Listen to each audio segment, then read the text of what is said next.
Back in follow-up segment tonight, as you may know, Sergeant Bowe Bergdahl, 28 years old, left his unit without permission in Afghanistan in 2009, was captured by the Taliban. Bergdahl was held for 5 years until President Obama traded 5 captured Taliban commanders for the sergeant. Upon coming home, Bergdahl was investigated by the Army. That investigation was concluded in October. Now, almost 3 months later, it is being stonewalled. Joining us now from Washington, Lieutenant Colonel Tony Shaffer, Senior Fellow at the London Center for Policy Research, who has been closely following the story, has some new information tonight. And what is that, Colonel?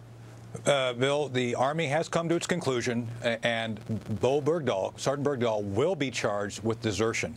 I've been told, I've been confirmed by 2 other sources that his attorney was given what we call a charge sheet. A charge sheet essentially is the results of the investigation listing out the articles of the Uniform Code of Military Justice which have been violated. The key violation is desertion.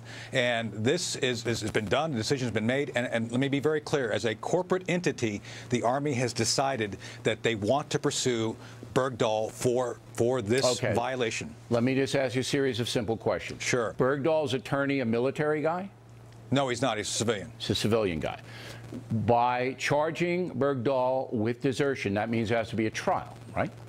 The next, and this essentially is what the equivalent of a grand jury hearing is, which is what we call an Article 32. And yes, that is the procedure you must go through to go to the court-martial. So it'll be a military trial. All right, Bergdahl will have a military attorney, a civilian attorney if he wants. He'll come in. That's correct. He'll either plead guilty or not guilty to the desertion charge. That's correct. Now, we hear that the White House has been stonewalling this information, that they came to this conclusion a long time ago.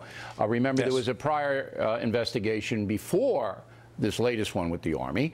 And who in the White House is the point person to tell the Army not to release what you just told us? There's a huge battle going on at multiple levels, but the individual that I've been told, which is spearheading this in the effort to suppress it, is Ben Rhodes. Ben Rhodes has been essentially the liaison between the Pentagon and the White House on a number of key issues, to include a lot of the intelligence failures that you've seen. We've talked about right here regarding ISIS, regarding the Iraqi military. Ben has been the guy in the middle of all that, and I'm told again that he's the guy that's really he's the National Security Advisor, right? Yes, sir. Is that his title upstairs? If you can just. I'm not sure of his exact title. Assistant National Security Advisor. Assistant National Security Advisor. Okay. That's correct. So he's the liaison to General Mark Milley, who is the guy overall in charge. But Milley's boss is Martin Dempsey. That's correct. Who said on January 12th, there's Milley. Dempsey said that he expects the decision to be released soon. That was 2 weeks ago, and still no decision released. And you're saying, just want to be very clear, the White House wants it delayed, but what good does that do? Because sooner or later, they have to put it out. Bill, this is shaping up to be a titanic struggle behind the scenes. Believe me, the Army here wants to do the right thing. Factually, there's no way they cannot do the right thing regarding Bergdahl. And the White House, because of the political narrative, President Obama cozying up to the parents, and because of President Obama releasing the 5 Taliban. By the way, those 5 Taliban were never briefed to senior leadership at the Pentagon before it happened. I'm just letting. The narrative is what the White House does not want to have. Of course they don't want it, but they're going to look. The White House can't tell the Army not to charge him with desertion. All right, if what you say is true, they're going to charge him with desertion. He has been. He has been. They haven't made it public. All right, so they got it. So now what good does it do for Ben Rhodes or anybody else to say, don't tell anybody? It's got to come out. They should just get it out and get it over with. Well, we're putting it out here, so hopefully this will start the process of getting the sunlight on the whole process.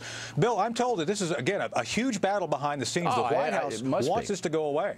I understand from my Army sources, which are not nearly as good as yours, the Army and the Pentagon are furious because they see themselves looking bad, and it's not really their fault.